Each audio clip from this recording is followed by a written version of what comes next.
directrice de l'agence Palabreo. On est une agence de concertation généraliste, c'est-à-dire qu'on n'est pas spécialiste des sujets que l'on met en débat, mais de la manière de les mettre en débat. Moi, ça fait 20 ans que je fais ce métier de la concertation. Avant, j'étais sur le terrain en Normandie où je m'occupais d'un territoire. Et comme le disait madame Morel, on aime bien aussi à travailler avec les réseaux, réseaux d'élus, réseaux de collectivités, avec le guide pour l'association des intercommunalités de France ou un nouveau guide qu'on va sortir là pour les élus d'Île-de-France. Nos connaissances acquises sur le terrain pour déployer le plus possible nos pratiques que on aime vraiment beaucoup à partager avec tout le monde. Donc, je vais vous proposer cette approche autour de la concertation à l'échelle intercommunale, en sachant que toute cette approche peut parfaitement être déclinée sur l'ensemble des territoires. Et je vais donc vous proposer de partager mon écran. Hop, je vais m'assurer que ça fonctionne. Voilà. Je fais une petite opération qui me permet de vous voir en même temps. Je ne vais pas le mettre en diaporama, sinon moi je ne vous vois plus et c'est un petit peu perturbant, mais je pense que vous aurez, que vous verrez assez largement. Ça marche bien en termes de projection? Oui, tout à fait. Super. Alors, donc dans cet exercice, je vais vous proposer d'abord un petit peu de théorie, mais elle sera, vous verrez, très opérationnelle, c'est un peu l'objectif. On se parlera du niveau intercommunal et vous verrez que ce que je vous dirai sera parfaitement applicable à l'échelle communale. À la demande aussi, je vous partagerai quelques idées sur des outils un peu plus pratiques et je le ferai un peu rapidement et si vous le voulez, dans la discussion, on pourra, largement, partager, détailler un peu plus que ça ou par exemple parler de projets de territoire avec nos amis d'Equevron, par exemple. Alors si je pars un peu de la théorie, on sait qu'on a 3 grandes formes de démocratie, la démocratie représentative, directe et participative. Ce qui distingue un peu les 3 dimensions, c'est que les 2 premières sont des régimes politiques. La première fait que les citoyens expriment leur volonté par l'intermédiaire des représentants élus. La démocratie directe, ils l'expriment de façon directe, notamment par les processus référendaires, alors que la particularité de la démocratie participative, c'est une manière d'exercer le pouvoir, c'est une pratique et non pas un régime qui prévoit que pour les grandes décisions, on ouvre la discussion avec l'ensemble des parties prenantes du sujet que l'on met en débat. Le pouvoir reste dans la main des élus. Par contre, ceux-ci ont obligation de venir expliquer les décisions. J'y reviendrai plus loin en détail. Alors, qu'est-ce qu'on peut attendre de la démocratie participative, au sens large du terme? On peut en attendre pas mal de choses et j'aime bien, moi, se dire que c'est intéressant de déployer des démarches participatives pour plein de raisons. D'abord, sa première, si vous voyez bien ce que je montre, son premier objectif, c'est la qualité des décisions. C'est de s'assurer que les décisions seront plus pertinentes parce qu'on aura impliqué tous ceux que les décisions concernent. C'est aussi informer et renforcer la compréhension et l'acceptabilité des décisions. Je le mets en deuxième. C'est pas l'objectif de la concertation, c'est pas l'objectif n'est pas de faire de la communication sur les décisions et s'assurer qu'elles sont appropriées. Par contre, c'est une des conséquences de la discussion que l'on peut avoir. C'est aussi d'entendre les besoins, d'être alerté, de prévenir les potentiels conflits. Discuter largement, ouvrir la discussion, c'est pouvoir entendre ses besoins. Très largement, et c'est souvent une attente des élus, c'est de développer la citoyenneté. Par rapport à cette réflexion, notamment de la relation des élus et des citoyens, les démarches de concertation, on le reverra après, sont une manière justement de permettre de la rencontre entre les citoyens et les élus, et de renforcer cette confiance mutuelle, recréer, renforcer cette confiance mutuelle.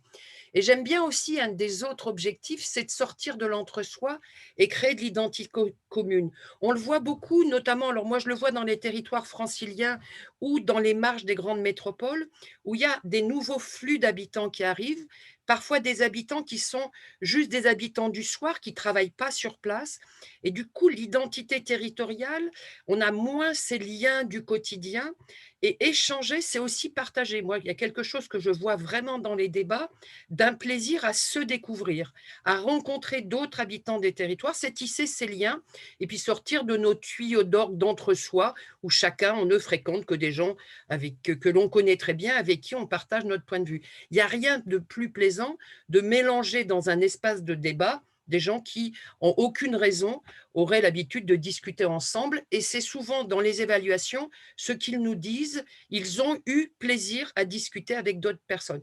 Si en plus on donne du plaisir aux gens à discuter, ben on a beaucoup gagné, on a déjà gagné pas mal la démarche. Et puis, c'est important aussi de dire ce qu'on ne doit pas attendre de la démocratie participative.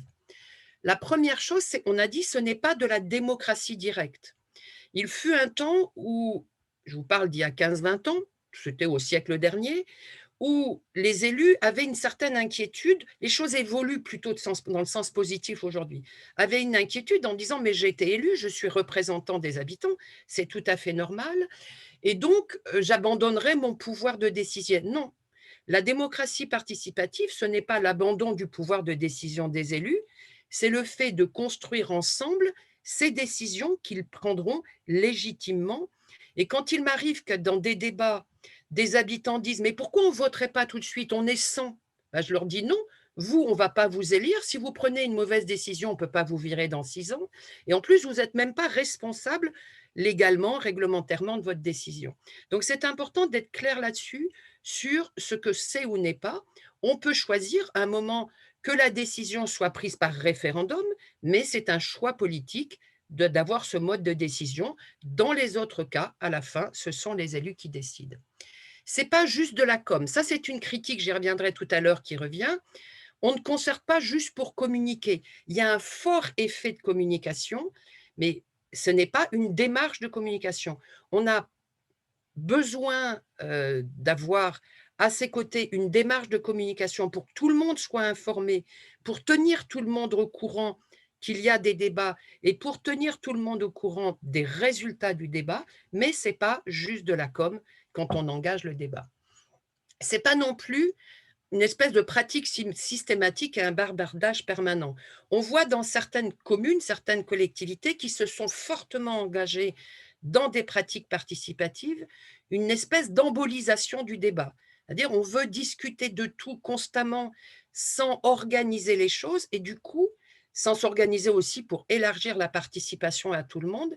Et il y a une espèce d'embolie, on discute de tout en permanence sans que les habitants sachent au final à quoi ça sert. Donc attention au risque, les gens qui critiquent un peu nos pratiques parlent de bavardage permanent. C'est pour ça que je reprends leurs propos en disant il faut savoir de quoi on discute, pourquoi on discute et pour quelles raisons. C'est pas non plus la négation du conflit. C'est pas parce qu'on engage le débat qu'il n'y a pas de conflit, qu'on peut nier le fait qu'il y a un conflit. Il y a un élément particulièrement important quand on me demande est-ce qu'il faut mobiliser les opposants. Puisqu'on doit mobiliser toutes les parties prenantes, par nature, des opposants au projet sont présents dans les débats et l'objectif n'est pas d'organiser le débat en dehors d'eux pour faire croire qu'il n'y a pas d'opposition et de conflit. C'est aussi un élément important. A contrario, ce n'est pas non plus une espèce de manipulation ou d'instrumentalisation du public. Il m'est arrivé dans certaines démarches que dans le projet, je ne vous dirai pas où, mais certains responsables voulaient masquer quelque chose. C'était un sujet important, c'était la suppression d'un centre social. À un moment, on leur a dit, ben non, vous ne pouvez pas faire croire un certain nombre de choses dans le débat et cacher un sujet tellement important qui fait que les participants vont vous faire un certain nombre de propositions en méconnaissance de cause. Donc, si vous voulez manipuler les gens, vaut mieux pas organiser des débats. Il y a d'autres manières de faire. Ce n'est pas la bonne solution. Je dis aussi que ce n'est pas un long fleuve tranquille. Ce n'est pas toujours facile. Il faut du courage. Ça peut générer des difficultés, des crispations. Donc, quand on s'engage dans la participation, même si ça génère du plaisir, de l'enthousiasme, il faut un certain courage politique pour l'engager, surtout quand on met en débat des sujets un peu sensibles. Et c'est pour ça que je dis que ce n'est pas un fleuve tranquille. Et ce n'est pas non plus la solution magique à tous les problèmes. Même si on fait de belles démarches participatives, on aura toujours des gens pas contents, on aura toujours des décisions qui n'iront pas, on aura toujours, des décisions, des propositions qui ne seront pas suivies, on aura toujours des gens qui auront dit oui dans les débats et non après. C'est important de se positionner là-dessus. Je continue dans mes petits éléments théoriques, j'espère que je ne vous fatigue pas trop avec ma théorie. Alors, dans depuis longtemps, on sort ce tableau-là, je ne sais pas si vous le voyez, c'est l'échelle d'Einstein. Alors Einstein, c'est une consultante américaine qui a fait cette échelle en 1969, c'est vous dire que ça fait longtemps. Et souvent, quand vous voyez, vous pour regarder un peu partout, quand vous voyez, une manière de présenter les démarches participatives, elles sont présentées de cette façon-là, avec une espèce de gradation qui dirait que ce qui est mieux, c'est le contrôle par les citoyens et le pouvoir délégué, et qu'au final, la concertation, la consultation ne serait qu'une participation symbolique des citoyens. En quelque sorte, ça met une espèce de pression en disant, eh bien, de toute façon, tout ce que vous ferez en matière de concertation, ce sera tellement moins bien que de donner le pouvoir aux citoyens. On pourra en discuter après de cette question de la démocratie directe, mais nous, on considère que ce tableau-là, qui a été constitué en 69 dans un système américain qui n'est pas du tout notre système de fonctionnement, ne fonctionne plus du tout aujourd'hui et qu'on préfère avoir un regard un peu plus systémique, un peu plus associatif des différentes manières de travailler. Quand vous voulez engager une discussion sur un projet, vous avez besoin d'informer les gens, vous pouvez avoir besoin de les consulter par une enquête individuelle, de recueillir leur point de vue individuel, vous avez besoin de concerter, c'est-à-dire d'élaborer ensemble des propositions d'intérêt général. Vous pouvez aller jusqu'à co-construire des bouts de décision. Vous pouvez même co-décider et parfois sur le même projet. Donc nous, on préfère avoir cette façon-là de faire les choses qui ne fait pas de hiérarchie entre les différentes manières de s'adresser aux citoyens, mais qui les combine en disant clairement ce que l'on fait. Ça, c'est notre regard, peut-être différent de certains chercheurs, mais c'est notre manière, c'est l'expression d'une expérience longue de terrain. Je continue sur le sujet. On a toujours une question aussi, est-ce que l'on peut concerter sur tout? Est-ce que l'on peut engager la discussion sur tout? Pour nous, il n'y a pas de limite, on cherche toujours le sujet sur lequel on pourrait ne pas concerter, mais il y a un vrai oui mais, c'est-à-dire on peut concerter sur tout, mais ça ne veut pas dire qu'on doit concerter sur tout. Il y a une règle absolue, on ne concerte que si on a quelque chose à mettre en débat. Sinon, on communique, on informe et c'est pas grave. C'est-à-dire on peut avoir parfois des décisions à prendre où il n'y a pas un pouillème de marge de manœuvre. Du coup, on ne va pas faire semblant de discuter, par exemple sur le papier peint, si en réalité, il y a zéro marge de manœuvre. Donc ça, c'est important et la deuxième chose, c'est qu'on concerte avant de décider. La concertation, ce n'est pas l'animation locale, ce n'est pas la démocratie de proximité, ce n'est pas la relation quotidienne avec les citoyens qui existe, qui est indispensable, ça vient nourrir la décision. Donc ça suppose qu'il y a une décision à prendre et quand on se demande quand on doit concerter, eh bien c'est avant de décider et si possible le plus tôt possible pour que la discussion puisse avoir une influence sur la décision. Et dans un projet, dans une politique, on peut avoir plusieurs étapes de discussion. On peut discuter sur le projet en général, poser les bases tous ensemble et dire ça c'est décidé. Et puis après, discuter des différents éléments du projet. Mais c'est toujours avant la décision que l'on doit discuter. Alors on peut choisir, je le disais tout à l'heure, et on pourra en discuter si vous le voulez, de passer un processus référendaire. Là, j'engage une démarche dans l'Est de la France où on va avoir un grand débat sur le plan de mobilité et ensuite, le maire a choisi de soumettre la décision du plan qui aura été élaboré avec les citoyens à un référendum. C'est un choix, mais ce n'est pas une systématisation dans les pratiques participatives. Je vous ai mis là toute une série de sujets. Bon, je me suis amusée à détailler toutes sortes de sujets, mais on pourra faire un concours de ce sur quoi on peut discuter. Je vous dis encore, je ne sais pas de quoi on peut ne pas discuter, si ce n'est qu'avant, on doit s'assurer qu'il y a des marges de manœuvre. C'est aussi simple que ça. Je vous dis que dès la palissade, hein, tout ce que je vous dis est du bon sens général, mais parfois ça vaut le coup de le dire. Ensuite, moi, il y a quelque chose que je dis depuis des années, c'est que donner la parole quand on est un élu, quand on est un décideur qui met quelque chose en débat, c'est de donner sa parole. Et que quand on engage la discussion, il faut prendre des engagements. Et je vais revenir sur des choses que j'ai déjà dites en regardant à quoi ça répond. La première chose, je vous l'ai déjà dit, c'est qu'on ne met en débat que des sujets dont certains, voire tous les aspects, sont ouverts à modification. C'est ce que nous, on appelle les variants. Et on informe les participants des décisions qui ont déjà été prises, les invariants. Ça répond à une critique que l'on entend toujours très souvent dans le grand public, c'est que de toute façon, tout est décidé, le débat, c'est du pipeau. Cette inquiétude, parce que si les collectivités locales doivent, enfin, si les pratiques participatives sont récentes pour les collectivités locales, c'est super récent, enfin, il y a 30 ans, on ne parlait pas de trucs comme ça. Donc, c'est un apprentissage, mais c'est aussi un apprentissage pour les habitants qui spontanément ne font pas confiance aux décideurs et qui se disent, de toute façon, s'il engage de le débat, c'est sans doute pour nous faire passer des trucs, et au final, ils ont déjà tout décidé. Donc, premier élément, dire aux participants, j'engage ce projet de discussion, ça, c'est déjà décidé, ça, on a décidé. Et ça, on n'a pas encore décidé. Et dans les débats, souvent, très simplement, on demande que ce soit la première étape de la première discussion, de dire très simplement aux participants les marges de la discussion. Comme ça, tout le monde est clair. Par exemple, on a un nouveau projet d'aménagement, il y aura un ensemble de constructions sur ce quartier. La décision a été prise de faire cet ensemble de constructions. On peut même avoir décidé du nombre de logements. Par contre, la manière dont on va composer le projet peut être largement soumise au débat. Si tout est décidé en la matière et qu'on doit juste discuter de la couleur des arbres, sincèrement, il vaut mieux communiquer que concerter. Mais il faut être clair sur ce qui est déjà décidé, c'est l'effet cliquer, ça c'est décidé. On peut en discuter, on peut être contre, mais ce n'est pas ce qu'on a soumis au débat.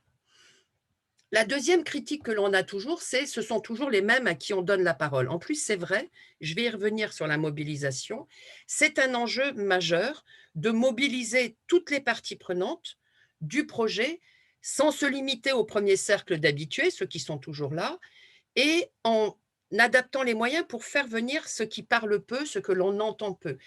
Le mot partie prenante, il n'existe pas de partie prenante par sui generis comme ça. Les parties prenantes dépendent du projet. Les parties prenantes d'un projet éducatif ne sont pas les mêmes que les parties prenantes d'un projet de piscine ou d'un projet touristique ou d'un projet d'aménagement portuaire.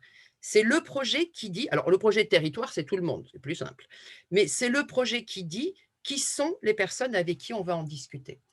Troisième élément, c'est faire passer de l'information transparente, sincère, etc., pour contrecarrer cette idée qu'on nous cache des choses. Le troisième élément très important, c'est de s'assurer que le débat a lieu avec les participants, mais entre eux. Moi, je ne sais pas faire, j'y reviendrai tout à l'heure. Le format réunion publique, par exemple, où les gens sont assis les uns à côté des autres, ce n'est pas un format où ils discutent entre eux. On verra tout à l'heure que selon les formats, on utilise les formats en fonction du type de projet, enfin, du moment de la discussion. Ensuite, il faut s'assurer d'étudier sincèrement tout ce que les participants ont fait comme proposition. Ça aussi, c'est un élément. Quand on fait une conclusion de concertation, on doit voir, nous on fait des listes, voilà tout ce que les gens ont proposé, et on demande aux décideurs, qu'est-ce que vous prenez? Qu'est-ce que vous mettez à l'étude? Qu'est-ce que vous ne prenez pas? Et vous pouvez simplement, en dernier élément, venir dire aux participants ce que vous avez fait de leur contribution. J'ai jamais vu un maire se faire lyncher parce qu'il disait non à quelque chose, à condition qu'il ait pu exposer qu'il avait bien étudié l'ensemble des propositions. Quand je présente ça dans n'importe quel territoire, sur n'importe quel sujet, c'est en quelque sorte des règles de bon sens tout simples, bien organisées, qui peuvent s'appliquer à peu près tous les projets. Et cet dernier élément, on a discuté, mais on ne sait pas du tout à quoi cela a servi. C'est une des critiques régulières des participants, et ils ont raison.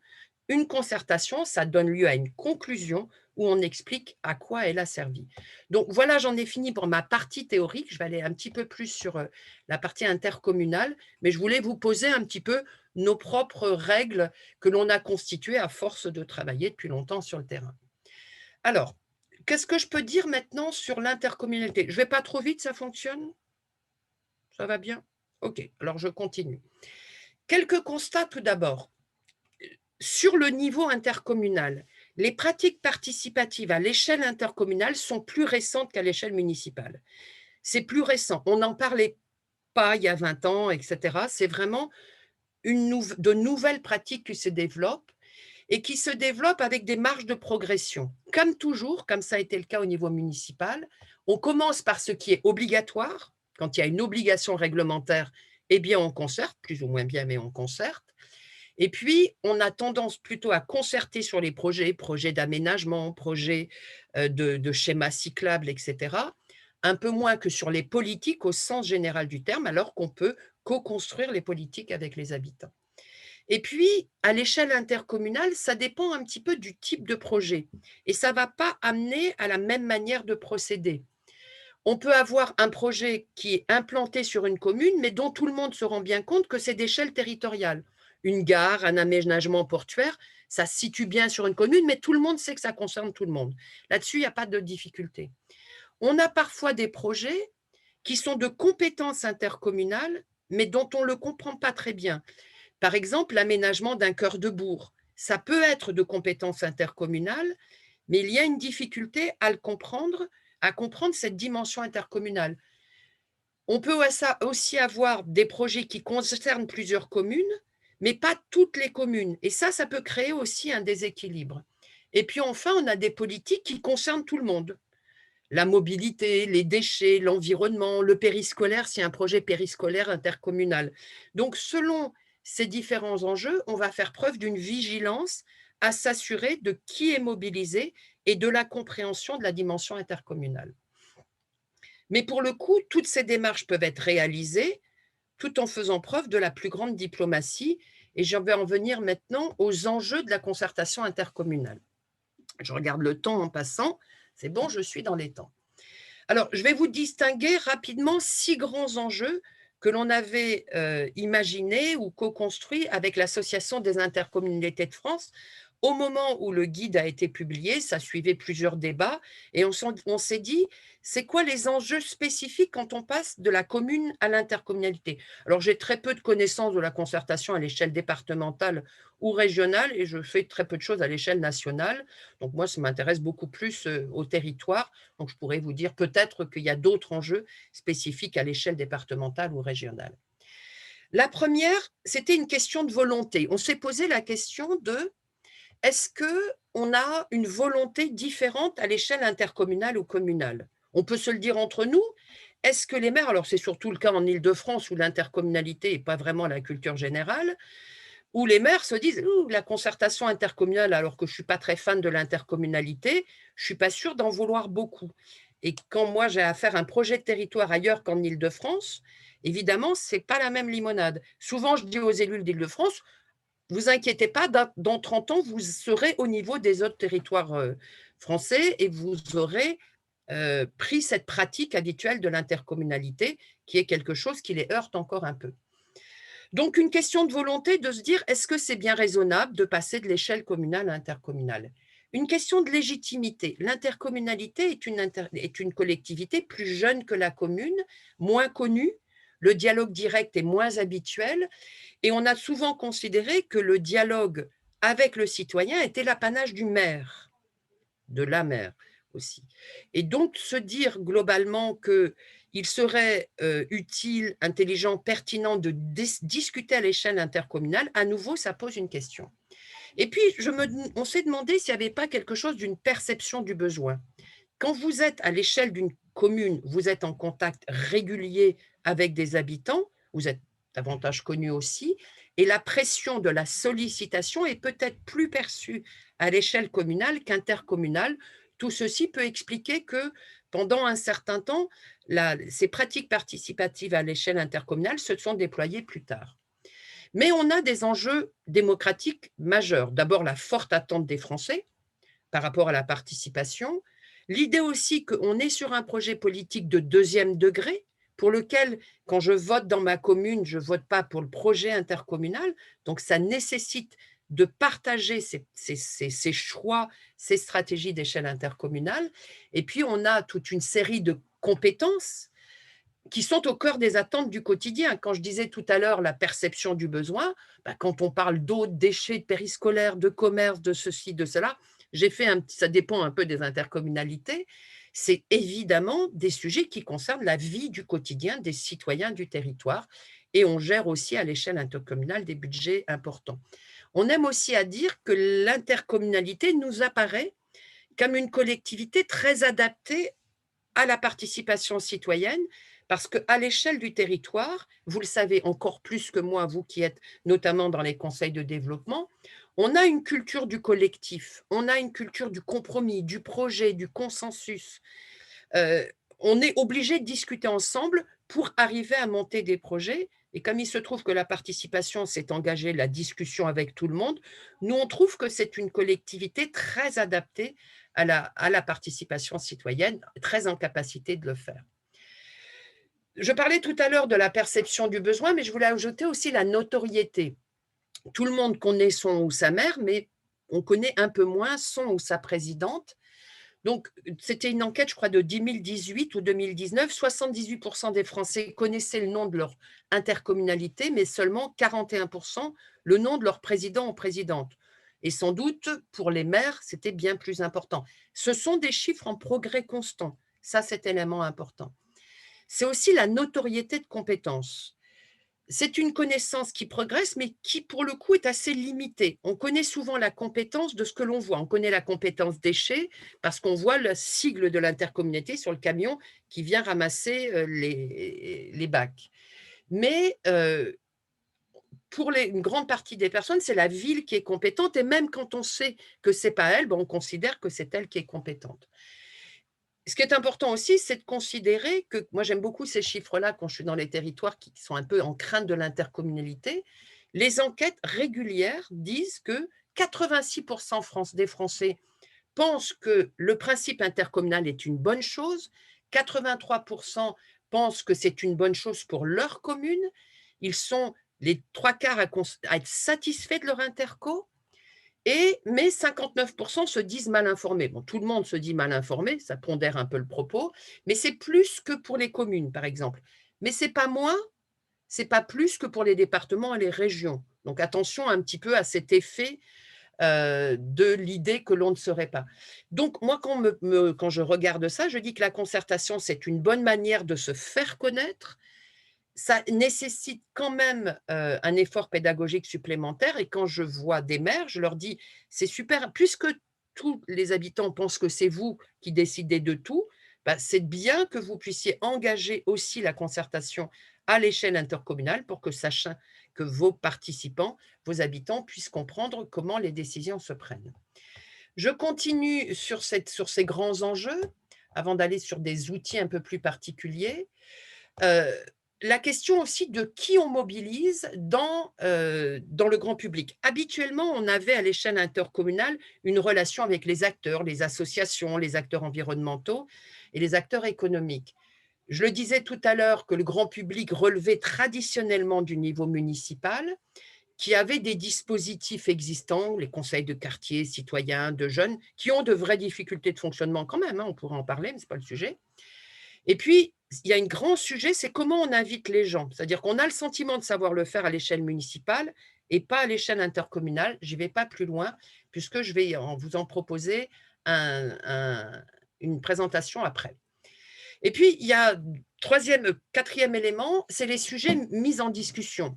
On a parfois peur que les sujets intercommunaux, les grands projets, les politiques publiques, sont pas à la portée de monsieur et madame tout le monde qui, de surcroît, seraient intéressés que par les crottes de chien et les trous dans leur trottoir. Moi, je ne le crois pas et pour moi, ce ne sont pas les sujets qui posent problème, mais les idées reçues, le fait que les gens ne parleraient que de ça et moi, j'ai l'habitude de dire que les gens proposent des petites choses si on les interroge petitement sur des petites choses, que la question de la complexité du vocabulaire ne doit pas être du côté des participants, mais du côté des experts. Ce qui se conçoit clairement s'énonce clairement. Donc, si on jargonne, parfois, c'est pour ne pas être compris. Bon, arrêtons de jargonner et on peut être parfaitement compris partout. Les gens s'intéressent à tout s'ils ont compris qu'ils sont utiles. Ils reviennent s'ils ont la certitude que leur participation a servi à quelque chose, ce qui impose d'être parfaitement rigoureux. Je continue sur 2 points encore. Un premier élément, c'est les compétences des équipes. On s'est posé, c'est-à-dire que la formation, les équipes, on a eu plutôt dans les communes des responsables participation que dans les intercommunalités. Aujourd'hui, c'est quelque chose qui évolue fortement avec, des montées en compétences dans les équipes des territoires et des intercommunalités, avec des équipes projets qui se montent entre l'intercommunalité et les communes. Et puis moi je suis une prestataire, j'apporte du conseil. Je dis toujours: «Achetez-nous des prestations de conseil, demandez-nous des référentiels, achetez des prestations flash pour faire vous-même en ayant un conseil au départ». Ces choses se développent à l'échelle de l'intercommunalité. Et dernier élément, un élément important, c'est le partenariat. Je disais tout à l'heure des projets localisés sur plusieurs communes qui peuvent générer parfois des tensions, des difficultés d'organisation. Il est essentiel de s'assurer de mobiliser les équipes, les élus, les associations, les instances diverses à l'échelle municipale et intercommunale, et en s'assurant de mobiliser largement les participants. Et quand il y a une tension sur un projet entre des partenaires, l'intercommunalité, la commune, l'aménageur, etc., nous, ce qu'on dit souvent, c'est que vous pouvez ne pas être d'accord sur le projet final, mais peut-être que vous pouvez tomber d'accord sur la manière dont on le met en discussion. Et souvent, ça fait rebaisser un peu les tensions, de pouvoir engager le débat. C'est parfois une solution aussi de régler les tensions entre les partenaires. Je termine sur 3 points méthodologiques, et vous me direz après si dans la discussion vous souhaitez que je les développe un petit peu. Le premier, je vous disais que l'intendance compte. Vous savez qu'une phrase traditionnelle en France, c'est l'intendant suivra. On décide et l'intendance suivra. Moi, je dis toujours que l'intendance compte. Vous avez le format réunion publique, nous on l'appelle le format cinéma. Et là, on a le format par table. Ça, c'est à La Rochelle, 170 personnes, pas loin de la mer, il faisait très beau. Si je fais, je le disais tout à l'heure, une concertation dans ce format-là, c'est pas possible. Ça, c'est un format dans lequel c'est un format pour informer ou restituer les décisions. Dans ce format-là, les participants peuvent pas discuter entre eux. Si je suis dans ce format-là, si je suis là, je vais poser des questions au décideur qui va me répondre, puis quelqu'un d'autre posera une question. Si j'ai 150 personnes dans la salle, il y en a 15 qui auront posé des questions pendant 2 heures. À la fin de la réunion, je saurai ce que pensent 15 personnes. Je saurai un peu à la mine, aux applaudissements, ce que les autres pensent. Mais ça, ce n'est pas un format de débat. Ici, les gens ne peuvent pas discuter entre eux. Et donc, on n'est pas dans une concertation ascendante où on a des propositions d'intérêt général. On a une somme de points de vue individuels. Et ce n'est pas un espace de concertation. Ce format par table, dans ce format par table, qu'est-ce qui se passe? C'est l'élu pose le mandat de concertation, comme je vous disais tout à l'heure. Ça, c'est mis en débat, ça ne l'est pas. Voilà à quoi servira le débat. Voilà comment je m'engage à venir vous dire ce que j'en ai fait. Et ensuite, on pose des questions aux participants que l'on a, c'était avant le Covid, que l'on a mis par table pour discuter. Ils vont ensemble discuter de la question qu'on leur a posée, proposer leur vision des choses, puis on va afficher les contributions de chacun et discuter tous ensemble. Là, on est sûr que si j'ai 170 personnes dans la salle, les 170 auront discuté, contribué au projet. Il n'y a pas un animateur, hein. Il y a, dans ce format-là, on était 2. Moi-même, ma trombine et quelqu'un d'autre. Les participants savent parfaitement se gérer pour construire des propositions collectives. Et la première étape de l'intérêt général, elle se fait à 8 ou 10, puis elle se fait à 170.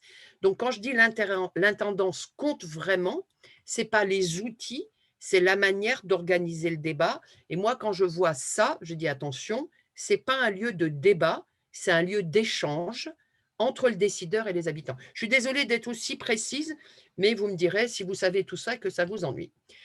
Deuxième point, c'est la question de la mobilisation des participants. Là, je suis un petit peu plus directe. Globalement, il faut arrêter, il faut changer de braquet, il faut arrêter de se plaindre et faire autrement. Plutôt que se plaindre qu'il manque des gens dans les débats, moi, ça fait 15 ans, j'en ai marre qu'on me dise ça suffit. Moi, je considère qu'il relève de la responsabilité du maître d'ouvrage, quand je bosse pour lui, de la mienne aussi, de s'assurer qu'il y aura une participation diversifiée et que c'est une obligation de résultat et pas de moyens. Si on met des affiches et des flyers dans une commune, ne viendront que ceux qui se sentent concernés. Si on veut avoir des personnes plus diversifiées, il faut aller les chercher. Je vous en dirai un mot après. Et il faut arrêter de se plaindre que les gens ne viennent pas. Moi, de dire, mais j'avais mis de l'info, j'ai 10 personnes, ça ne suffit pas. On ne peut pas continuer comme ça. Il faut donc avoir des moyens, très simplement dire que 25% du budget, c'est un chiffre comme ça, hein, je ne l'ai pas calculé scientifiquement, un quart des moyens consacrés au débat doivent être consacrés à la mobilisation. Si vous l'avez fait 2, 3 fois, la quatrième fois, le monde sera là et vous pourrez diminuer vos moyens. Aussi, cesser de ne pas réagir. Moi, quand je vois des débats, je ne vais pas vous raconter le débat avec 10 personnes, dont la femme du maire, authentique dans une ville, ce n'est pas moi qui animais les débats, hein. J'ai vu aussi ce genre de choses. Il faut cesser ce genre de choses. Et si on s'aperçoit, et ne pas continuer une concertation si on n'a que 10 personnes qui ne représentent pas du tout la diversité. Il faut s'arrêter, se dire qu'on a un problème, dire aux participants, écoutez les mecs, on a un problème. D'abord parce qu'on n'a que des mecs, on n'a que des filles, ou que des vieux, ou que des jeunes. Souvent, c'est plutôt les vieux. Et de se dire, on s'arrête là, les participants le comprennent parfaitement bien. On leur dit, écoutez, on fait une pause et on va élargir le débat et s'assurer qu'on ait plus de participants. Il y a des manières de faire. C'est d'abord une question de volonté. Une fois qu'on a dit qu'on le ferait, on le fait et ça passe. Il n'y a aucun outil magique pour mobiliser. Il y a une combinaison d'outils avec une petite préférence pour moi sur le tirage au sort sur les listes électorales, à condition que ce ne soit pas que la méthode unique, mais je vous en parlerai après si vous le voulez. Ce qui compte, c'est la méthode proactive. Pour faire venir des gens, il faut aller vers avant de faire venir. Si on est passif, c'est-à-dire qu'on met que de l'information, ne viennent que les personnes concernées. Et quand on fait une combinaison de ça, eh ben, on a 400 personnes dans les débats, on ne sait pas où les mettre. Moi, je n'ai pas d'inquiétude pour faire venir des gens. Ce n'est pas très cher, ça dépend surtout de la volonté. Et si on a décidé qu'on ne peut pas débattre avec 20 personnes et qu'il nous en faut 100, et moi je considère que la diversité des points de vue est mieux représentée à 100 personnes qu'à 20, parce que je ne crois pas que les gens représentent les gens, tout simplement, eh bien, il y a des méthodes de faire. Et c'est quand même plus sympa d'être 100 avec toute une diversité de personnes que d'être les 15 personnes qui se connaissent depuis toujours. Et je termine sur un petit sujet, et je vous laisse la parole, et je suis dans les temps, c'est la question de la programmation. On a un petit souci, se dire qu'on va déployer une stratégie participative sur un territoire, c'est pas aligner jour après jour un débat, puis un débat, puis un débat, c'est s'organiser dans le temps. Donc en début de mandat ou en cours de mandat, on peut faire un temps en se disant, mais de quoi il serait intéressant de discuter dans les 2 ans à venir? On identifie, ça peut être en interne à la collectivité, avec le conseil de développement, via une enquête, on identifie tous les sujets. Ensuite, on les regarde au niveau de l'utilité. Est-ce que ce sujet, le débat va être utile à quelque chose ou tout est décidé? L'opportunité. Est-ce que parmi tous les sujets que j'ai mis en débat, ça concerne bien tous les types de populations? Est-ce que tous mes débats, par exemple, j'oublie les jeunes, j'oublie telle partie de mon territoire, j'oublie telle sensibilité? Est-ce que c'est pertinent? Est-ce que ça va vraiment? Est-ce que c'est le bon moment? Est-ce que c'est faisable? Est-ce que j'ai les moyens de le faire correctement? Ensuite, pour chaque sujet, on se dit, voilà à peu près comment pourrait ressembler la stratégie de discussion. Puis on arbitre dans tous les sujets sur une période pluriannuelle et annuelle, et on dit, dans les 2 ans à venir, voilà les sujets. Ça évite de tout mettre les débats dans les 6 mois, dans le même temps, et ça permet aussi de mutualiser les moyens et de pouvoir faire quelques économies de moyens. Et ensuite, on dit à tout le monde, voilà ce qu'on a programmé comme débat. On ne le dit pas au jour près, hein, mais ça permet aux participants, aux citoyens en général, de savoir quels seront les sujets qui seront mis en débat dans le temps. J'en termine là, je pourrais approfondir certains sujets. J'ai tenu mes 38 minutes. Merci beaucoup, Madame Bernard, pour cet exposé qui à la fois présente les grands principes et un peu théorie et des choses très pratiques. On va proposer un temps d'échange. Donc, je vous invite, si vous le souhaitez, à vous exprimer à la fois dans le chat, mais aussi à lever la main. Donc, vous avez un petit onglet réaction en bas et un onglet lever la main. Donc, si vous souhaitez prendre la parole, poser une première question, on va se laisser un petit temps d'échange. Alors, n'hésitez pas à lever la main. Je vois des réactions qui semblent positives. Qui souhaite peut-être se lancer pour la première question? Bon, moi, je veux bien, si ça marche. Ah, c'est Hervé, oui, je vois une petite main qui applaudit. Vas-y, Hervé. C'est Hervé Ménager, j'ai marqué 44 février.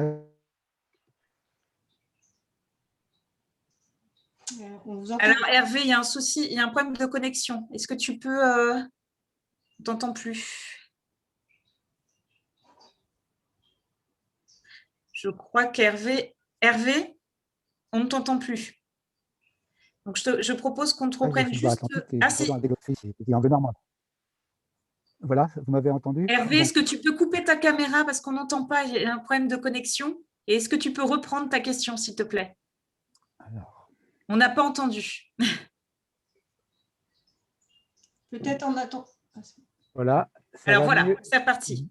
Donc, je remerciais les collègues de Loire-Atlantique et de Pays de Loire de participer à cette réunion qui est organisée par le CD Breton, le réseau des CD Bretons. Je représente Redon Agglomération au réseau 44 des concepts de développement. Donc voilà, ça c'est la première chose.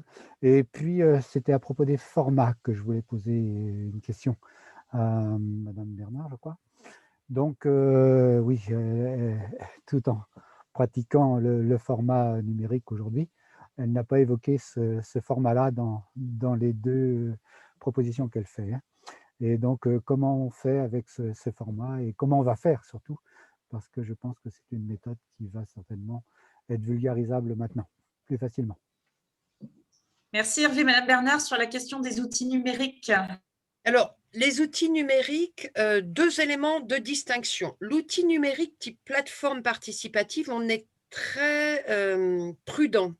Parce que sur les plateformes participatives où on poste des points de vue en ligne, on a du mal à créer du débat entre les participants. C'est-à-dire chacun dit ce qu'il pense dans Tuyau.org, on est plutôt sur l'addition de points de vue individuels. Et quand on me dit qu'on fait de la concertation sur les plateformes, je dis oui, vous faites de la consultation et de la réaction, c'est très bien, mais je crois moins à son effet sur la concertation. Depuis le Covid, on a bien dû survivre et on a développé beaucoup les débats en numérique sous forme de visioconférence. Ce que l'on fait, nous, toujours préalablement, c'est qu'on fait des apéros visio pour ceux qui ont du mal à se connecter. Ça, c'est vraiment la veille, on fait des petits apéros visio. De plus en plus d'habitants rejoignent les débats parce qu'ils s'habituent à cela. Et ce qui est important, c'est de pouvoir utiliser comme les outils Zoom, vous avez sans doute l'habitude, qui permettent de faire des ateliers. Donc, on fait du présentiel tous ensemble comme ça, enfin de l'introduction. On se répartit dans des petits ateliers, mais là, il nous faut plein d'animateurs parce que c'est souvent compliqué pour les participants. On fait le même format par table en numérique. Mais c'est 1000 fois moins bien que le présentiel. On continue du présentiel tout doucement et on va faire beaucoup de présentiel dehors à partir du mois de mai. On fait des débats à l'extérieur avec toutes les voix. Donc, oui, on fait avec, même si on n'aime pas trop, mais surtout en ayant un petit peu ces temps de discussion par petits groupes. Merci Madame Bernard. Gaëlle Doré, je te laisse la parole, Gaëlle. Oui, merci beaucoup. Moi, j'ai beaucoup apprécié hein, de toute façon, parce que ça fait toujours du bien de se faire, de réentendre ces points de vue sur la concertation. Moi, j'ai deux questions en fait. D'abord, un problème sur le temps de la concertation. parce qu'il est souvent dit que le temps de la concertation fait qu'il n'y a pas de décision ou qu'il peut ne pas y en avoir. Ça peut être un frein, ça nous a déjà été dit, sur le fait aussi que le temps des fois est trop court pour concerter. Voilà. Donc ces deux choses-là. Et en plus, est-ce que vous avez déjà eu dans votre vie professionnelle à refuser des concertations parce que vous saviez que de toute façon, c'était déjà biaisé d'avance? Voilà, merci. Alors, sur le temps de la concertation, cette idée que la concertation ralentirait les projets, c'est une excuse, c'est un alibi selon moi, et, et une crainte assez légitime parce que quand elle n'est pas très organisée, ça ralentit les projets. Donc c'est un peu des deux. Je ne crois pas que la concertation ralentisse les projets, je crois au contraire qu'elle les structure. C'est-à-dire pour mettre un truc en débat, il faut se mettre d'accord sur ce que l'on met en débat. Et c'est souvent ce qui est difficile. Qu'est-ce qui est variant, qu'est-ce qui est invariant? Donc, s'obliger au départ d'un projet à clarifier son point de vue de décideur et dire ça, je mets en débat ou pas, c'est souvent là que ça retarde. Premier élément. Souvent, on retarde aussi la concertation parce qu'on pense qu'il faut tout savoir avant de le mettre au débat, au risque que les gens veulent des châteaux en Espagne. C'est pas vrai. Les Français, ils sont hyper raisonnables sur l'argent public. Moi, j'ai pas de débat où les gens demandent des choses incroyables. Il faut les pousser à être imaginatifs. Ça, je leur dis aussi. Sur la question de la longueur, donc si on programme la concertation, vous savez, c'est la dernière chose que je vous ai dit, si on la programme par rapport au projet, eh bien, on la fait anticiper et on ne ralentit pas. Quant à la durée, au temps trop court, nous, on n'est pas très favorable à une concertation qui s'étale trop dans la durée. On aime bien les séquences qui ne dépassent pas 6 mois.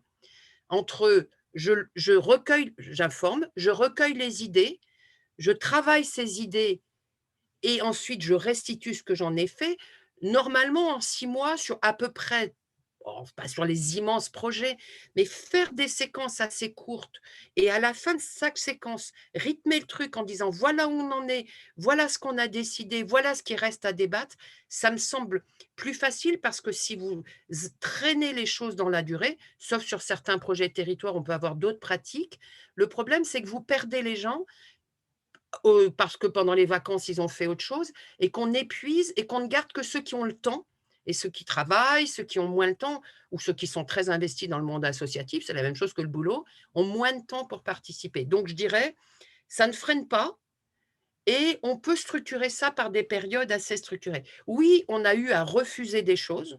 On est très clair sur ce que, quand on répond à un appel d'offres, on est très clair sur ce que l'on fait ou ne fait pas. Et ça nous est arrivé, je parlais la dernière fois tout à l'heure d'une collectivité qui voulait ne pas dire aux habitants qu'ils allaient supprimer le centre social. C'est une architecte qui a décidé de faire une ferme urbaine à la place. Bon, après, ils ne l'ont pas gardé, j'étais assez contente. Et on a dit, globalement, nous, on ne fait pas. Donc, on a écrit, vous pouvez faire, mais nous, on ne fera pas. En tout cas, on ne mentira pas aux gens. Donc, on va se quitter bon ami, mais ce ne sera pas nous. Ils ont changé d'avis. Donc, après, il faut que que le type d'outil qui est la mienne, il faut qu'on ait les reins assez solides pour pouvoir dire non. Et ça m'est dû m'arriver 4 ou 5 fois en 15 ans. C'est rare. Parce qu'au début, quand je fais… Moi, j'ai souvent des élus qui ont peur en se disant « mais comment ça va se passer ?» Et je comprends qu'ils aient la trouille. Si ça s'est mal passé avant, moi, je comprends que les gens aient peur. Donc, si on respecte les règles que je vous ai dit, les 6 règles, ça rassure tout le monde quand on dit à l'élu, à la fin, vous pourrez dire non et ils ne vous lâcheront pas, à condition de ne pas dire non à tout. J'essaie de répondre de façon courte. Merci, Madame Bernard. Je vais passer la parole à Pierrick, ensuite Maurice, Julie et Philippe. Pierrick. Bernard aussi, je crois, qui a levé la main. Ouais. Bonjour, Pierrick du Conseil de développement de Redon Agglomération. Moi, j'avais une question sur, vous avez parlé tout à l'heure de notoriété, donc on connaît bien les dispositifs de concertation, mais on les déploie en général quand il y a un projet ou quand il y a une série de projets. Et pour la population, ils ne connaissent pas forcément la concertation en général. Et avoir un espace, et c'est là où moi je voulais positionner le Conseil de développement, c'est ce qu'on a commencé à faire, c'est avoir un espace où se discute la concertation, où on pose les bases de la concertation en lien où il y a à l'intérieur la collectivité et le Conseil de développement qui a une certaine légitimité parce que certains membres sont aussi nommés. Et on l'a fait, nous, justement, dans le cadre d'un projet urbain qui s'appelle Confluence. J'ai aperçu Madame Catherine Girard tout à l'heure, et on s'est aperçu qu'on avait amené quand même quelque chose grâce à cet échange entre le conseil de développement et la collectivité sur cette concertation-là. Est-ce que vous ne pensez pas qu'il serait important justement d'avoir un espace périn qui est à la fois où à la fois il y a la collectivité, mais à la fois aussi il y a la société civile à l'intérieur pour discuter des termes de ce qui peut être mis à concerter, justement. Est-ce que cet espace-là vous semble important? Alors, sur les conseils de développement, moi, je suis en apprentissage. Alors, et du coup, j'aime bien vous entendre parce qu'en réalité, il y a toutes sortes de conseils de développement sur toutes sortes de territoires, de toutes sortes de nature, animés différemment, avec des personnes différentes dedans. Et du coup, je suis balancée parce que j'ai vu des choses, mais il y a longtemps, où je me disais: «Ah, attention, là, ça fonctionne pas complètement». Je vois des choses super et vous faites partie, de cette dynamique des conseils de développement qui s'interrogent sur leur rôle et qui réfléchissent. Donc je suis dans cette réflexion-là. Moi, j'ai un élément que j'ai appris de l'expérience, c'est que les structures pérennes, avec le temps, ont du mal à représenter monsieur et madame tout le monde. C'est-à-dire quand on devient un habitant investi, Heu, il faut que cet investissement de l'habitant soit, notamment des citoyens qui sont dans les conseils de développement, soit mis au service de l'appui à la collectivité, du soutien aux démarches de concertation, du relais de mobilisation, peut-être d'une espèce de vigie sur la qualité de la concertation. Je pense que les conseils de développement peuvent être ce lieu-là aussi, mais et je trouve tout aussi important que le conseil de développement ne soit pas le lieu unique de la concertation, pour pas qu'ils se mettent à avoir un peu ce travers qu'on a eu dans les conseils de quartier au niveau des villes, où ça finissait par être un club d'entre-soi et on n'arrivait plus à l'élargir. Donc c'est comment cet équilibre se fait d'un conseil de développement dont on a éminemment besoin à l'échelle intercommunale, où vous se retrouvez des gens motivés, moteurs, dynamiques, et qui soit aussi ce conseil de développement qui permette l'élargissement à toute la population. Donc je suis plus en observation des bons exemples, parce que j'en ai vu aussi où à un moment, c'était un petit peu complexe dans l'exercice. Il y a 20 ans, on était plutôt sur des conseils de développement avec de la société civile organisée au niveau maintenant les citoyens s'y investissent.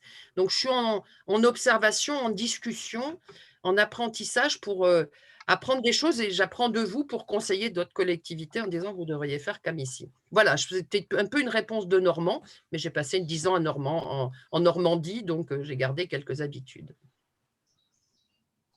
Merci Madame Bernard. Alors, Caroline nous pose une question dans le chat. Pour avoir de la diversité représentative pour concerter, cela veut dire que selon les populations cibles, il faut aussi proposer divers créneaux.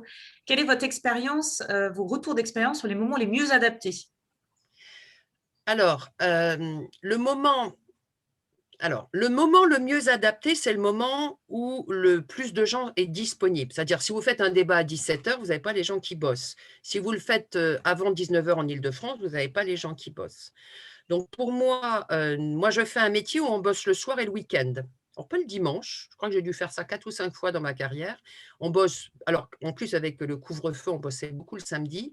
Donc les débats, ça marche mieux le soir et ça marche mieux le samedi.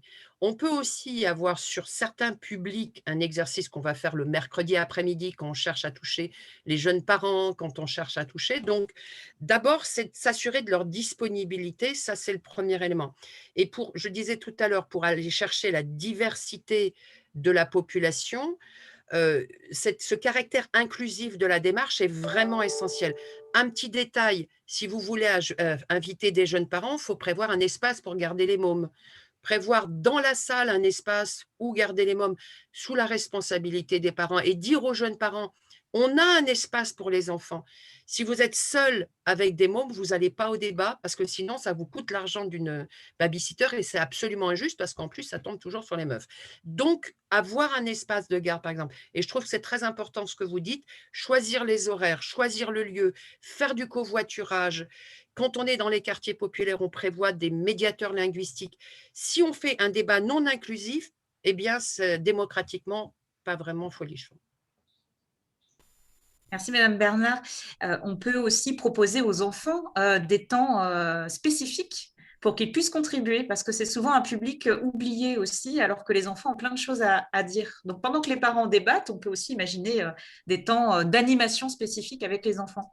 Vous avez complètement raison et je plus sois votre propos, notamment avec les collégiens et les lycéens. Dans tous nos projets, on débat sur temps scolaire avec les collégiens et les lycéens, les équipes pédagogiques. À partir du moment où on est sincère, transparent, on ne pipote pas, etc., sont tout à fait volontaires. Et c'est un public captif dans l'école, dans le lycée. Parce qu'aller chercher un jeune, ça coûte beaucoup d'énergie. Aller dans le lycée, débattre avec les délégués de classe de tous les lycées d'un territoire, comme je l'ai fait souvent, eh bien, vous êtes sûr de les avoir sur temps scolaire et les équipes pédagogiques adorent ça si on est honnête et sincère. Maurice, je vous laisse la parole. Ensuite, Julie et Philippe. Maurice. Bernard. Oui, bonsoir, vous m'entendez? Oui, vous m'entendez? Très bien, oui. Oui, voilà. Maurice Bala, moi je suis au conseil de développement de Pornic, Pays de Ré. Merci pour votre invitation et bravo pour la présentation. J'ai bien apprécié la page où il y a plusieurs leviers pour faire venir les gens. Mais autour de nous, on voit quand même que les gens votent de moins en moins. Quand vous, j'ai entendu plusieurs fois dire, bah, vous nous sollicitez, mais après vous faites ce que vous voulez. Il y a un aspect que vous n'avez pas abordé, c'est l'évolution. Vous voyez vraiment une adhésion de plus en plus forte? Ou alors c'est comme pour les votes, il y a de moins en moins, c'est toujours le même noyau dur qui participe et qui répond présent. Alors, peut-être que je suis à contre-courant, mais moi, je vois une adhésion de plus en plus forte à mesure qu'on a invité les gens correctement. Et particulièrement, à condition d'être sincère, de faire bien les choses, les gens sont là, mais à condition d'aller les chercher. Je vous parle d'une méthode en 3 mots. Ce qu'on utilise, c'est le tirage au sort sur les listes électorales et je vais vous expliquer pourquoi. Ça ne peut jamais être la seule méthode, puisque tout le monde n'est pas inscrit sur les listes électorales, que ce soit les étrangers non communautaires ou les gens qui ont oublié de s'inscrire, ou les moins de 18 ans qu'on va chercher autrement. Je suis sur une intercommunalité, je vais prendre celle de Cap-Breton, où on devait discuter de l'aménagement portuaire.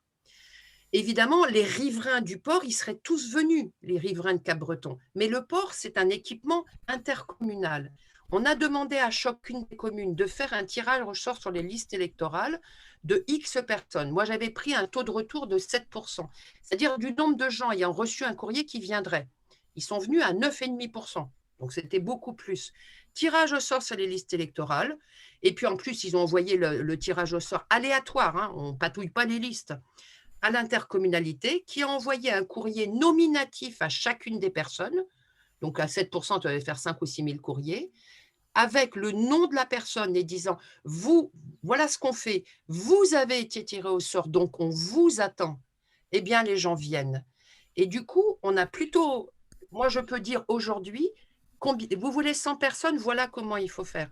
Et c'est une méthode, en fait, il y a plein de gens qui ne sont pas comme vous, qui ne sont pas habitués à s'impliquer dans la vie du quotidien, dans la vie de leur cité, de leur territoire. Et ces gens-là, ils ne savent pas qu'ils sont utiles. S'ils reçoivent un courrier du président ou du maire disant « Moi, j'ai besoin de toi, madame, j'ai besoin de toi, monsieur », eh bien, ils se déplacent. Et en plus, on peut faire la pondération par commune, par âge et par genre. Vous imaginez le truc ? On surpondère les moins de 45 parce que les plus de 45 viennent davantage. On fait une bonne répartition dans les communes. Et l'image que je vous montrais tout à l'heure des 170 à La Rochelle, eh bien, c'était du tirage au sort. Sinon, ils auraient été 15. C'était pour parler du parvis de la gare. Ils ne seraient pas venus, les gens. Donc, moi, je crois que oui, tout le monde peut venir à condition que les gens comprennent qu'on a besoin d'eux. Et si vous les pipotez, si cette fois-là, vous avez fait n'importe quoi, ils ne reviendront pas et ils le diront. Donc, c'est une petite obligation à faire bien aussi quand on fait ça. Et sincèrement, quand je le propose, j'ai qu'une collectivité pour l'instant qui l'a refusé. C'est intéressant. Donc, Philippe nous indique dans le chat qu'il souhaitait intervenir sur cette question-là. Donc, ça, en tout cas, ça répond à sa question. Julie ? Et dans le document manuel, dans le document que vous leur transmettrez, il y a tout le détail de la méthode. Très bien. Julie ? Bonjour tout le monde. Très sympa ce que vous nous proposez à chaque fois et vraiment, vraiment bien. J'adhère à fond. Donc moi, je fais partie du conseil de développement d'Écoévron en Mayenne. J'ai une question. Alors, je me suis absentée quelques minutes, donc vous l'avez peut-être dit et je m'en excuse si c'était le cas. Est-ce qu'il y a plus d'intérêt à présenter plusieurs projets et à demander la participation des gens sur un sujet bien particulier ou des sujets? Ou alors, on peut aussi leur demander s'ils ont envie de travailler sur quelque chose en particulier, ou est-ce que voilà, il y a un projet au départ et on leur demande leur participation, ou est-ce que ça peut être ouvert et qu'est-ce qui fonctionne le mieux? Et est-ce que ça fonctionne bien d'avoir aucun sujet et de leur demander leur avis? Moi, je ne crois pas qu'on puisse avoir aucun sujet, en tout cas, pas en concertation, dans un principe d'animation locale. Et je pense justement que les conseils développement, là, peuvent jouer un rôle d'une discussion très ouverte, de quoi vous auriez envie de causer, qu'est-ce qui sont les sujets importants. Pour moi, ça fait partie du recueil des idées qui est ensuite à structurer, à programmer. Quand on organise un processus de concertation, comme je l'ai expliqué, il faut avoir une structure, un cadre. Et pour moi, le cadre, il n'est pas là pour contraindre les gens, mais pour s'assurer qu'ils peuvent être garantis que leur parole sera utile. Si je les fais discuter de choses et d'autres, moi, je ne suis pas sûre à la fin que les décideurs viendront leur dire ce qu'ils ont fait. Donc, je pense que la démocratie locale de proximité nécessite la discussion générale, mais si on passe en mode concertation avec une structure, celle-ci doit terminer par une décision. Je ne sais pas si vous comprenez la différence, et je trouve très bien que le conseil de développement, je réfléchis en même temps que vous, puisse être le lieu où on recueille ces attentes, mais on les trie derrière. Ce n'est pas la peine de dire on va discuter de la mobilité.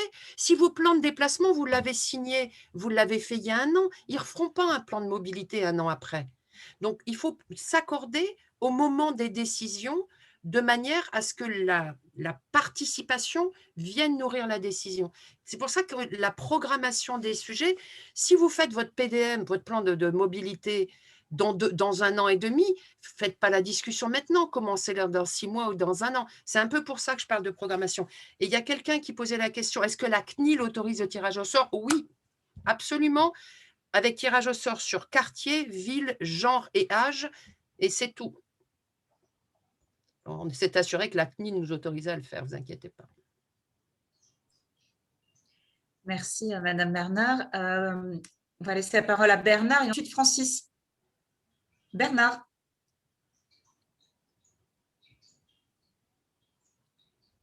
Et il ne faut pas de déclaration à la CNIL, elle n'est pas obligatoire, et il ne faut pas d'huissier. Moi, je recommande les huissiers quand c'est un sujet super sensible, et puis quand j'ai peur un peu qu'on patouille les listes, mais la CNIL n'impose pas une déclaration préalable. Simplement, il faut préciser que quand la liste est constituée, elle est constituée juste pour une invitation, après elle est détruite. C'est une obligation. Bon, je peux poser une question? Oui, Bernard, allez-y. Finalement, je reviens sur l'aspect méthodologie. Vous en avez déjà parlé. Finalement, ça fait quelque temps que je voulais poser ma question. Et finalement, progressivement, les réponses sont arrivées. Cependant, c'est effectivement si l'on veut faire sentir aux gens qu'on a besoin d'eux.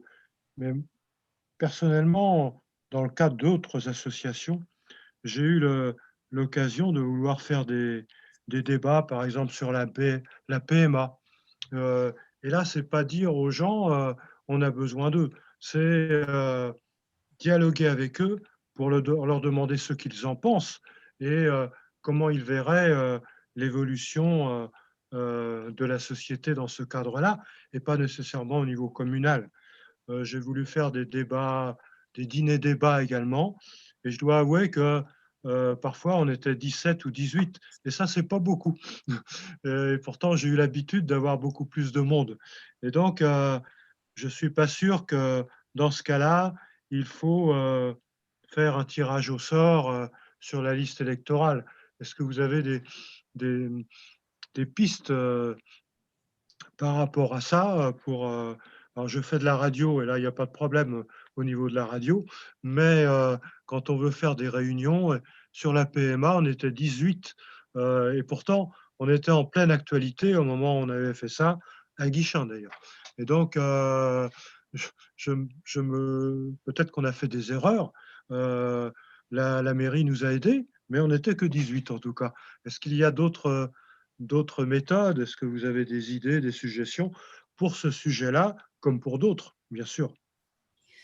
Merci. Alors, typiquement, c'est des sujets passionnants et moi, je fais une distinction entre la concertation qui est organisée là où se prend la décision. C'est-à-dire, je ne pourrais pas organiser une concertation sur la PME, je suis sûre que j'adorerais, si elle était initiée par quelqu'un qui ne va pas en décider au final. Si, c'est un petit peu la différence entre le processus de concertation tel que je me suis permise de vous l'expliquer, de vous l'exposer, et puis ce temps du débat, de l'échange, de la citoyenneté, de la démocratie de proximité, qui me semble indispensable et difficile, et sans doute plus difficile que les éléments que je vous propose, parce que moi, c'est en quelque sorte plus facile, quoique, hein, mais en se disant, on a besoin de vous et on sait que 6 mois, 1 an après, vous saurez ce qui a été décidé. Et là, on est sûr.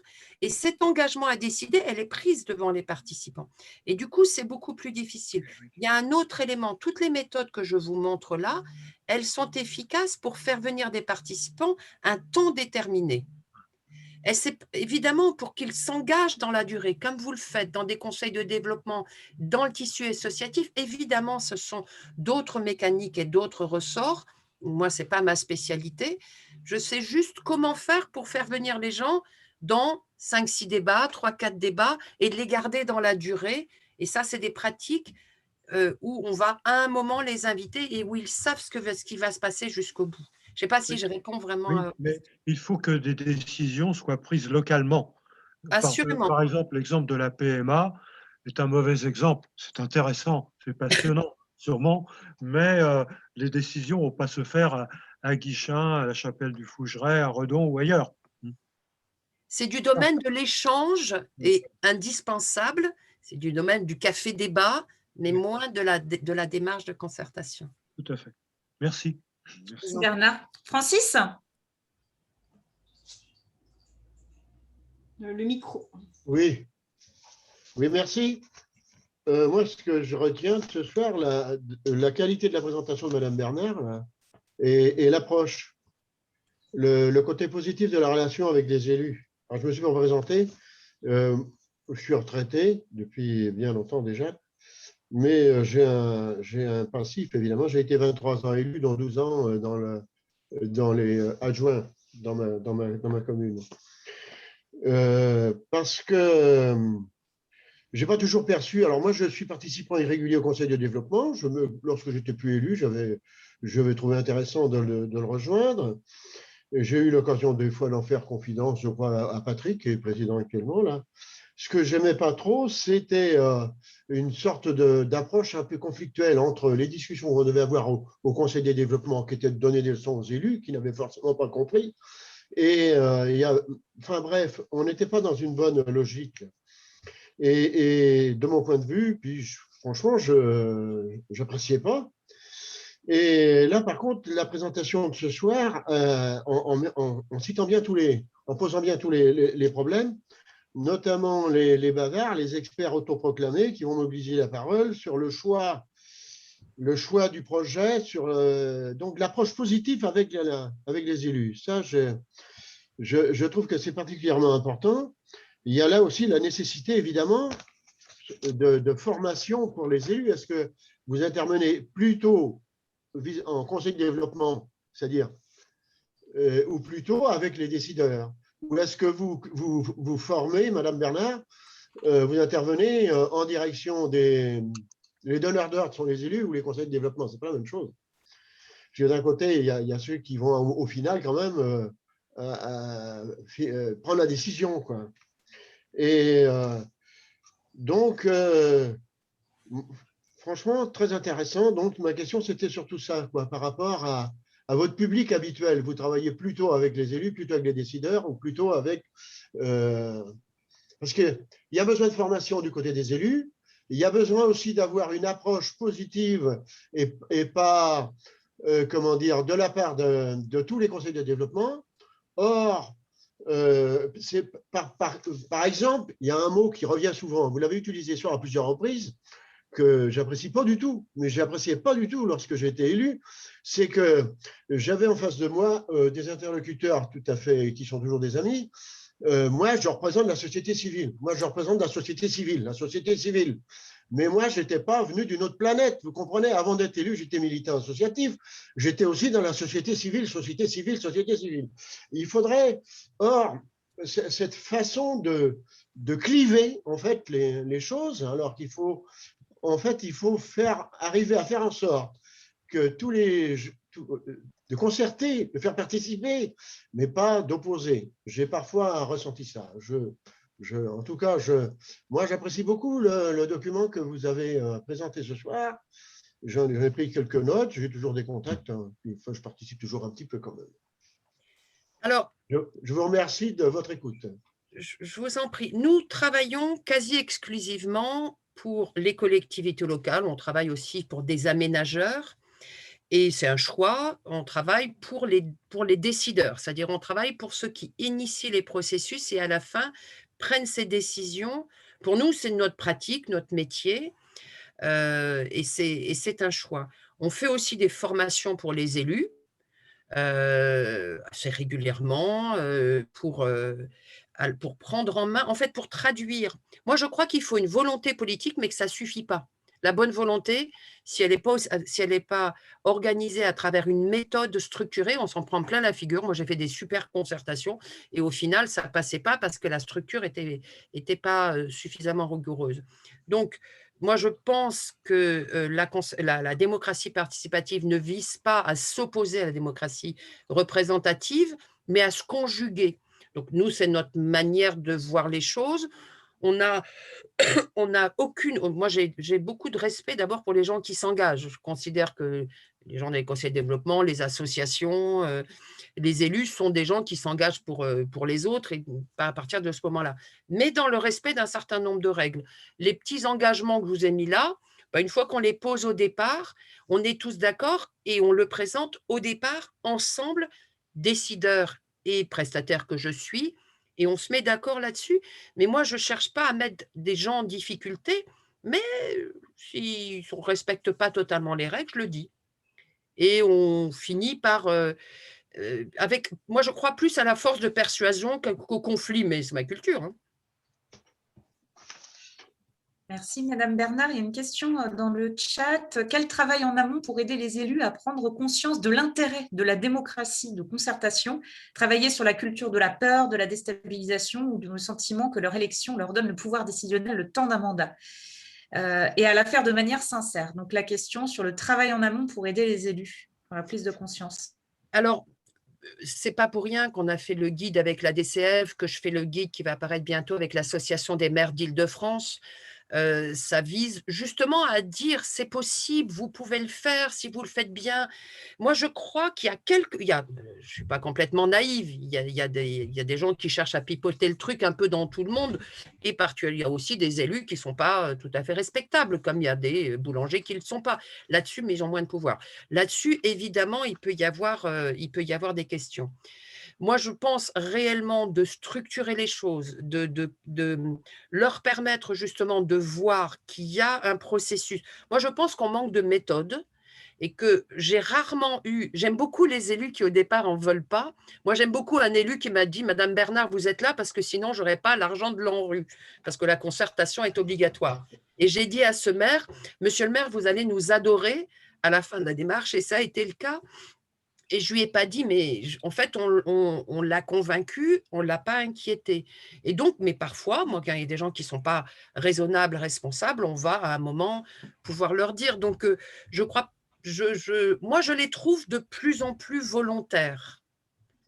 Mais c'est parce que ça fait 15-20 ans que je suis sur le métier et que je vois des progressions. Donc, quand je regarde dans le rétroviseur, je me dis qu'au départ, on me disait, mais on va perdre du pouvoir. Maintenant, on me dit comment on fait pour discuter de façon sécurisée. C'est bien. Pierrick et ensuite Stéphane. Pierrick. J'aurais pu laisser la parole à Stéphane, je suis déjà intervenu.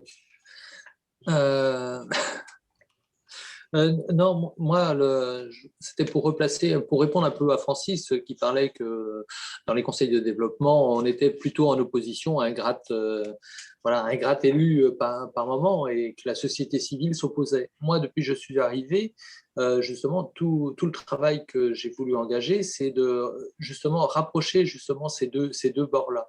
Et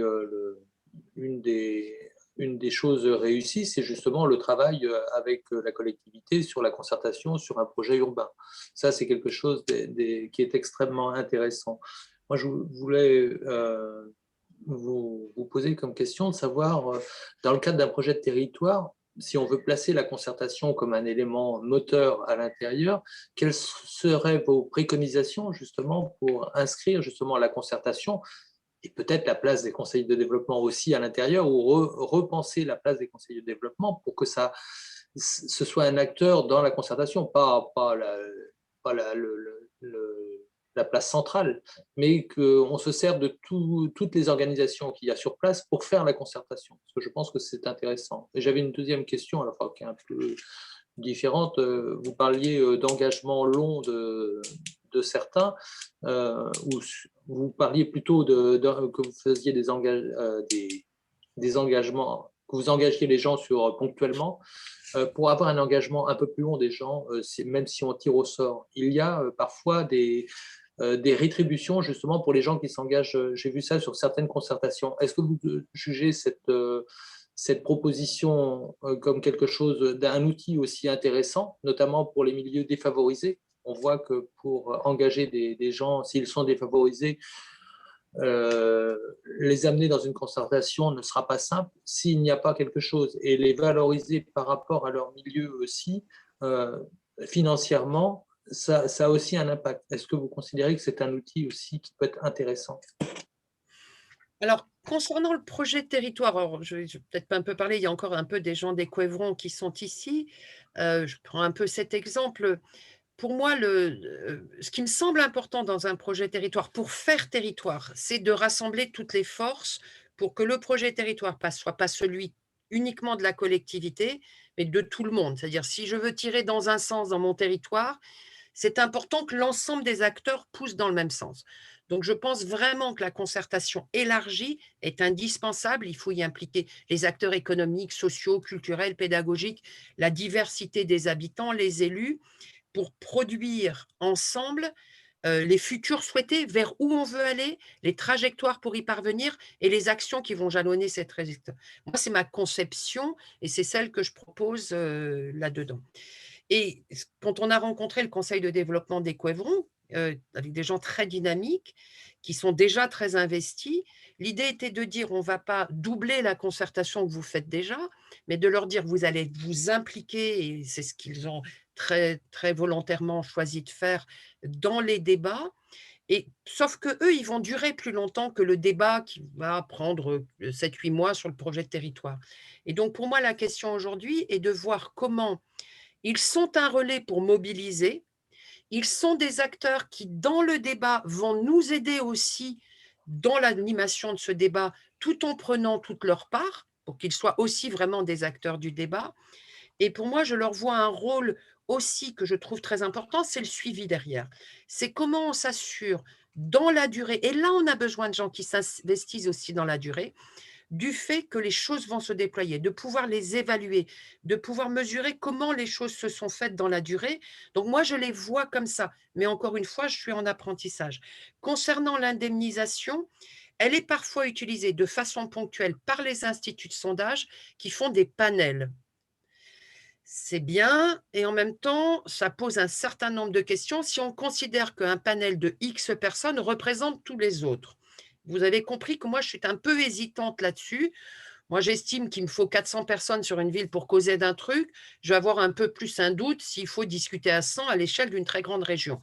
Donc, cette idée-là, pour moi, elle me pose parfois question de cette idée que les habitants seraient des représentants des habitants. Il faut représenter la diversité, mais l'idée qu'ils soient des représentants me gêne un peu. Donc, ils utilisent l'indemnisation aussi comme un moteur de mobilisation. Et vous avez raison, l'effet positif, c'est que c'est inclusif. Parce que si j'ai moins de moyens, faire garder mes mômes pour venir passer tout un week-end, eh bien, c'est bien que j'ai de l'argent. Ça, c'est le premier élément et ça ne me choque pas. Ça nous est arrivé aussi de faire des rétributions, mais sous d'autres formes, des chèques cadeaux ou des places de cinéma, etc. Et moi, ça ne me choque pas du tout. Sur les gens qui s'investissent plus durablement, pour moi, c'est une vraie question.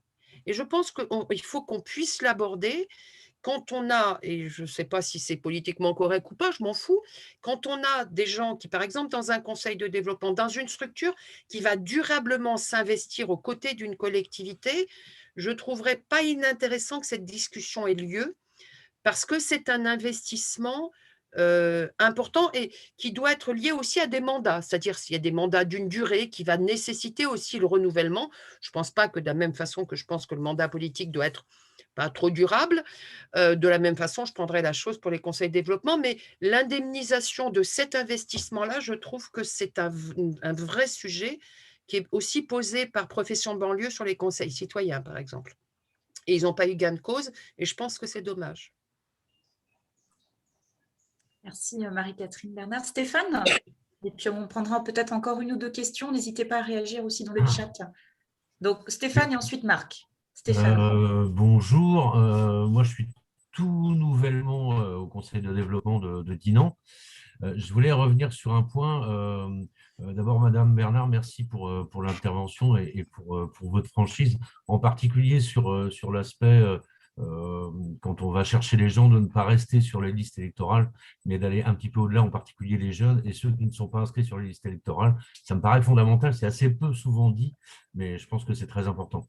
Moi, le conseil de développement, il y a eu une seule réunion jusqu'à présent, et ça fait un peu rebond avec ce que vous disiez tout à l'heure. On nous a présenté un peu la chose comme étant, en nous disant, vous êtes un peu les représentants de la population. Après, ça me gratte un petit peu parce que effectivement, j'entends bien les aspects de concertation.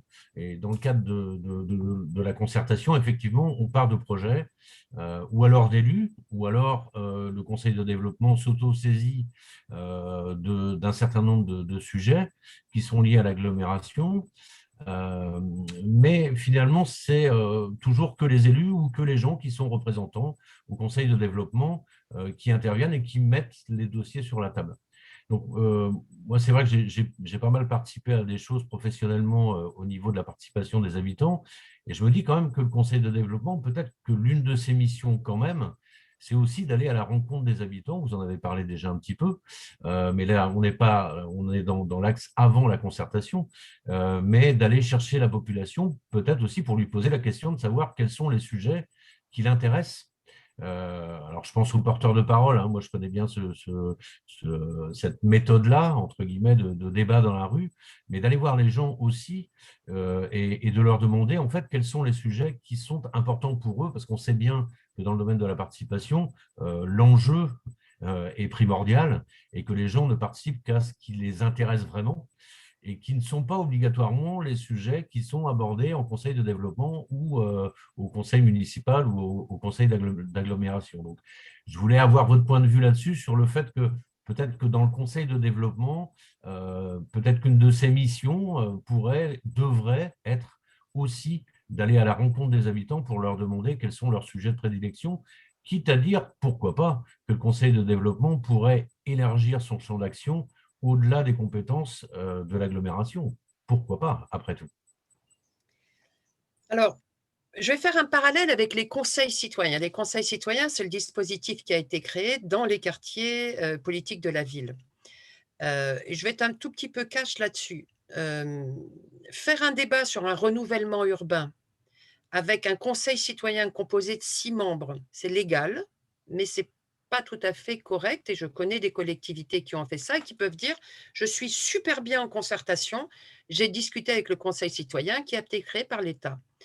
Et je connais une collectivité, je ne bosserai jamais pour elle, qui a fait ce genre de choses. Et ça, je trouve ça pas honnête en quelque sorte. Moi, mon inquiétude, c'est l'alibi, en quelque sorte. C'est de se dire, comme j'ai ce conseil citoyen, je n'ai pas besoin de causer avec 400 personnes, ces 6 citoyens du conseil citoyen, je pourrais me suffire et dire que j'ai concerté. Ça, pour moi, c'est un petit risque de se dire, c'est plus simple de concerter, de discuter avec 6 personnes que je connais déjà, que de me prendre le grand public. Ça, c'est ma première prévention et c'est toujours le truc qui me gratte chaque fois que je parle des instances. Je suis désolée, hein, je suis un petit peu cash là-dessus. Par rapport à la question du Conseil des développements, pour aller voir tout le monde, il faut des moyens pour mobiliser du monde. Il faut de la méthode. Quand je vous parle de système de tirage au sort, de système de mobilisation, pour faire venir ce grand public, il faut des moyens. Je ne sais pas si on doit vous confier en plus la mission d'aller discuter. Je trouve que c'est important, mais vous ne pouvez pas le faire tout seul. Mais c'est ma lecture. Et encore une fois, je ne suis pas spécialiste des conseils de développement. J'ai bossé dans ce sujet-là il y a plus de 20 ans et les choses ont beaucoup changé depuis. Et moi, je me dis, vous êtes pérenne et le grand public sur les projets de concertation, il est ponctuel. Pour moi, c'est ça qu'il faut articuler. Le rôle de cette instance pérenne avec des gens mobilisés qui ont cette compréhension, qui ont cette capacité, et le ponctuel. Comment on articule les deux? Et je ne pense pas qu'on puisse concerter sur tous les sujets avec les mêmes 50 personnes, j'y crois pas. Donc, j'ai du mal à vous dire ça. Voilà, c'est toujours pour moi cet équilibre. Je connais mieux l'effet des conseils citoyens que l'effet des conseils de développement. Et je me dis, comment on articule les deux? Je trouve que c'est passionnant d'avoir des conseils de développement qui réfléchissent à leur rôle. Bazar, c'est magnifique, et qui discutent de tout ça. Mais comment s'articule intelligemment tout en ne faisant pas quelque chose qui est au-dessus de vos moyens parce qu'on vous dira après, vous n'avez pas fait bien votre taf. Pour moi, voilà, c'est un peu tout ça. Si les moyens, vous ne les avez pas, par exemple. Je suis désolée, je ne suis pas vraiment, j'ai pas une grande, je ne sais pas, voilà, je n'ai pas d'idée très arrêtée, juste des ressentis un peu. Marc, et puis après, peut-être une dernière intervention et on va pouvoir clôturer l'échange. Marc. Oui, bonsoir. Merci pour l'intervention que vous avez faite et toute la présentation. C'était super intéressant. Ce que j'ai remarqué, peut-être par l'expérience que j'avais eue, c'est dans un conseil municipal, quand déjà le maire n'est pas quelqu'un qui se met en avant, mais qui a tendance à travailler collectivement, y compris avec son opposition, déjà, je sais que la population le voit. Et lorsque vous allez créer des commissions extra-municipales où vous allez faire venir également des personnes de l'extérieur, ça facilitera nettement les choses quand vous aurez à travailler avec la population. Parce qu'en fait, la population a un regard sur le comportement et regarde comment ça fonctionne. Dès qu'elle sait que ça fonctionne de façon apaisée, au sein déjà des instances, qu'elles soient conseil municipal ou communautaire. Vous savez, quand je regarde après les élections, la presse, et que je vois que tout un mandat, ça sera bloc contre bloc, je me dis comment peut-on associer une population à une concertation apaisée? Parce qu'il y aura toujours un tiraillement d'un côté et de l'autre. Donc je dirais que les maires, comme également les présidents, doivent jouer un rôle également d'apaisement et ils ont un rôle majeur d'entraîner et le reste suit. Et je pense que le conseil de développement est quelque chose de complémentaire par rapport à tout ça parce qu'il est là pour réfléchir, pour donner des idées et doit être le plus ouvert possible. Et moi, j'ai connu la partie maire, là si l'on veut, et conseil municipal. Et maintenant, je connais le parti conseil de développement. Et je dirais c'est complémentaire l'un de l'autre parce qu'en fait, on peut travailler tous ensemble dès l'instant que chacun sait qui est à chaque place et qu'on est complémentaires les uns des autres. Voilà. Je sais Merci pas... Marc. Alors peut-être pour préciser, Marc a été maire d'une commune près de Redon pendant deux mandats, c'est ça? Oui. De mandat et donc a intégré le conseil de développement là, il y a quelques mois puisque le conseil a été en renouvellement. Est-ce que vous voulez réagir, Madame Bernard? Oui, simplement pour aller dans votre sens. Les personnalités qui sont dans une logique de coopération, etc., ont évidemment une plus grande facilité à mettre en débat et à accepter et ont cette image qui va donner confiance, ça c'est naturellement. Et il y avait une question sur le chat, est-ce que les citoyens veulent participer au débat ou décider? Je ne sais pas, je ne suis pas sûre. Ils veulent savoir assurément à quoi ça a servi et quelles décisions sont prises et envisager, moi je dis d'abord structurons très bien, organisons très bien la démocratie participative et moi je commence à avoir des collectivités qui font succéder à un grand processus de concertation, à un référendum et je commence à trouver ça intéressant, mais je ne serais pas une fan de faire des référendums surtout parce que le référendum, c'est l'addition des points de vue individuels, la concertation c'est 1 + 1 = 3, c'est-à-dire on produit davantage en discutant pour moi qu'en additionnant les points de vue individuels, mais c'est un point de vue personnel. Merci Madame Bernard. Est-ce qu'il y a peut-être une toute dernière question, une toute dernière remarque et on va s'arrêter là, 20h15. Je ne vois pas de main se lever. Dans ce cas, je passe peut-être la parole à Martine Aupiéric pour la conclusion et en vous remerciant vraiment vivement pour cet échange très intéressant, Madame Bernard. Merci à toutes et tous d'avoir participé à l'échange. Et je laisse le mot de la fin à Martine ou à Pierrick. Je vais dire 2 mots. Je vais laisser la parole après à Pierrick puisqu'il n'a pas pu introduire. Moi, je remercie vivement Madame Bernard, comme certains l'ont dit, on a besoin de méthodes, de choses directes et en plus, vous l'avez fait avec un langage des plus directs. J'ai vraiment apprécié votre franc-parler et donc merci. Maintenant, c'est à nous de mettre tout ça en application. À toi, Pierrick. Je m'associe grandement à tous ces remerciements. C'était une intervention de qualité qui nous ouvre aussi des perspectives.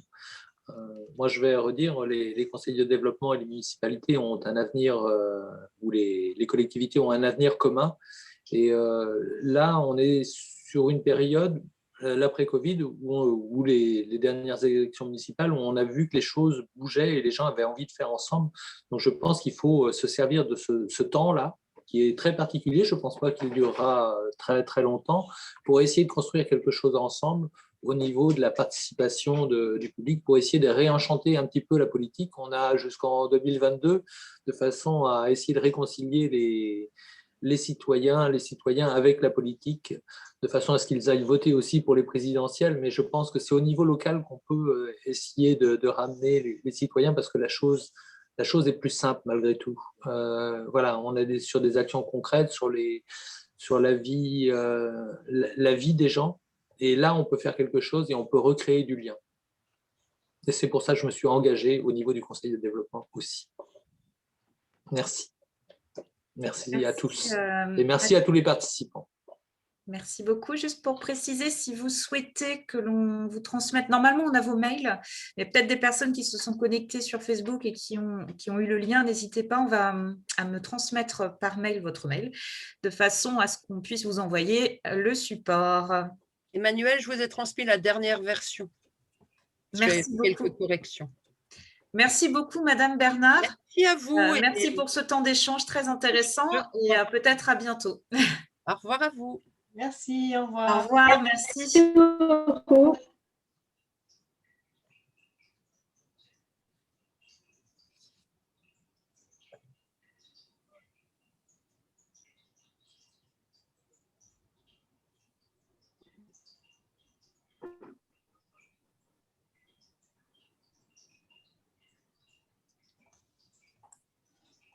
On a fini. Oh, je vais me prendre d'ailleurs.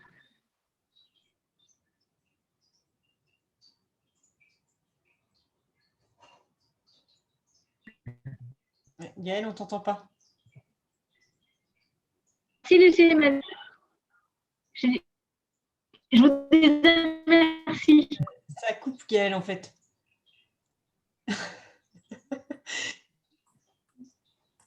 Ton image est figée, Gaëlle. Je pense qu'on t'a perdu. Merci, tout simplement. Merci, Gaëlle. Tu as trouvé ça intéressant, Gaëlle? Vraiment bien. On peut peut-être couper l'enregistrement. Super.